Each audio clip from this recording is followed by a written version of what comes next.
I understand that my panel is on youth in peace and security, citizen-centered leadership, and term limits as infrastructure tools for good governance. So it seems like we're shifting from economic issues to governance issues. Right.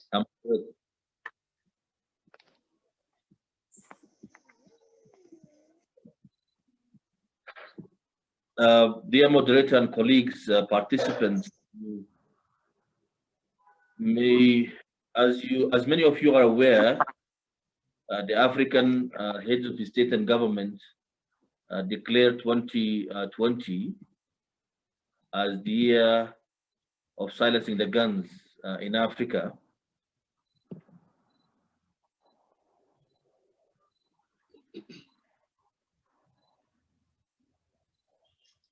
Am I heard?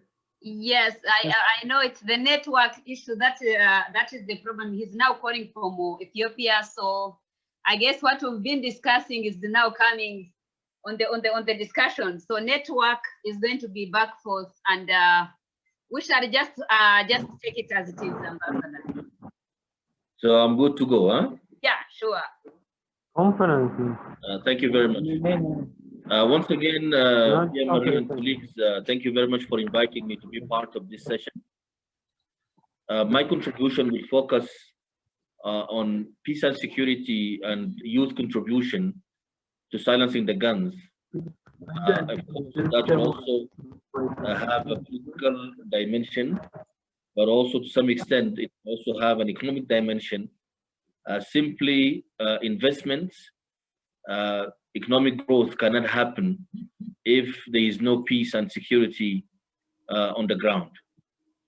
So therefore, I would like to begin by indicating that it is important once the campaign was launched by the heads of the state and government to silence the guns by the end of 2020, which is around the corner, that came with an action plan to involve the African youth in this process, in this campaign.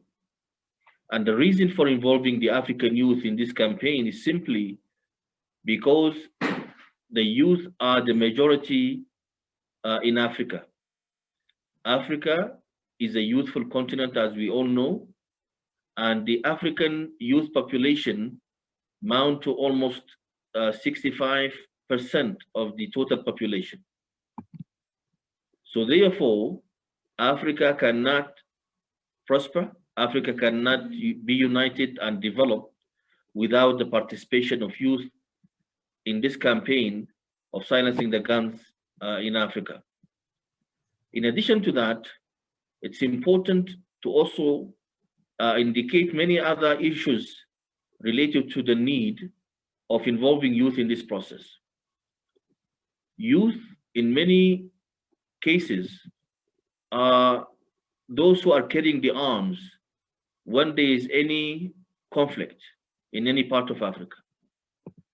Youth could be also manipulated and corrupt to be part of any corruption deal or corruption processes simply because of poverty, lack of education, and lack of employment. So therefore, to ensure that the continent is ready for a better future and for a more stable economic growth and economic development, it's important to ensure that issues related to peace and security and good governance are addressed. And to address these issues, there is no way but to really involve youth and women in this process. Not because they are only the majority, but because they are the future of the continent.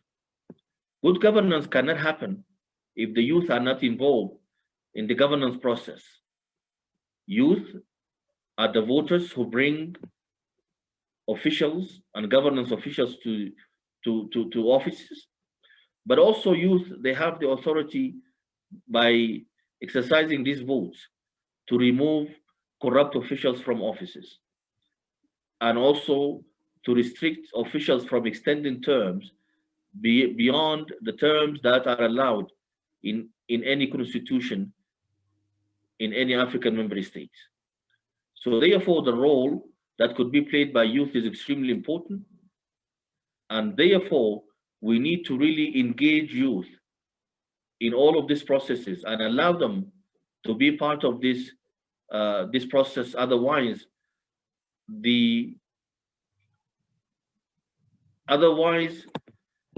fight for ensuring that Africa is united, prosperous, and secure will not be a successful fight. In addition to that, I would like to also emphasize the need to involve youth, in particular female youth, in the governance processes. They are usually ignored simply because they are female, and they are not given the opportunity to be part of the governance processes at all levels. And therefore, the empowerment of women is extremely important.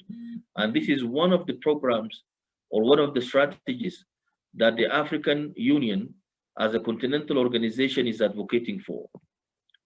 The African Union is also advocating for the engagement of youth across the board. Youth are usually blamed for fueling conflict simply because they are ready to be used by rebel leaders and militia leaders simply because of lack of employment. And therefore, we need to really bring youth from that dark circle to a brighter circle and ensure that youth are involved in the development process, in the peace and security process, and also in the education process.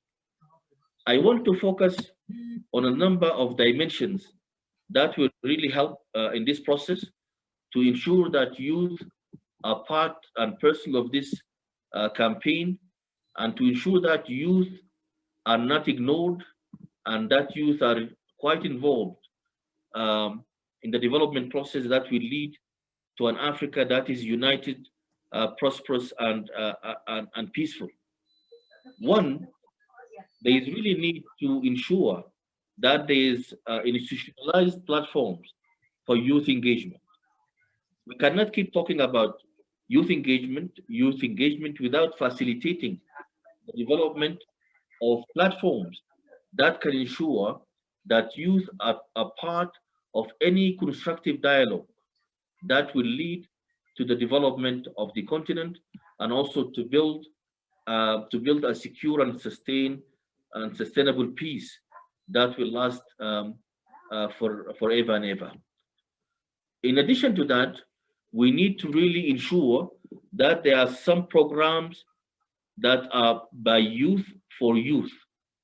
Will ensure the involvement of youth in all governance levels, and also initiatives to allow youth to be part of the promotion of democratic governance and peace in Africa.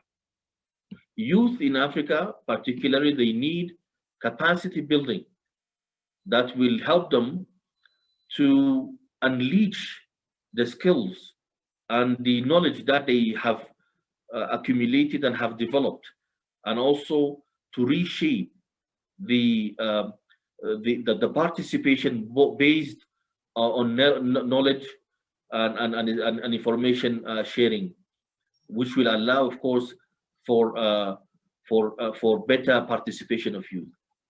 This, of course, will lead also to the need to ensure that there's information sharing and knowledge generation among youth, so then they can share experiences and best practices and learn from each other, and also learn from those who are from the older generation as part of the generational skill knowledge and skill development.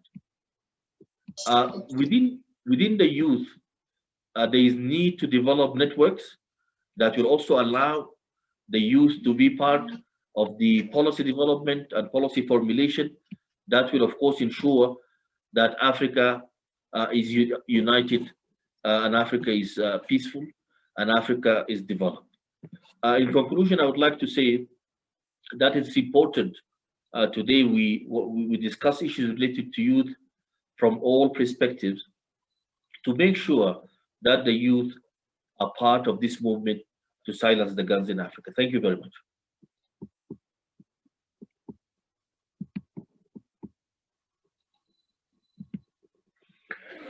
Thank you so much, Ambassador. I guess, Eric, the floor is yours.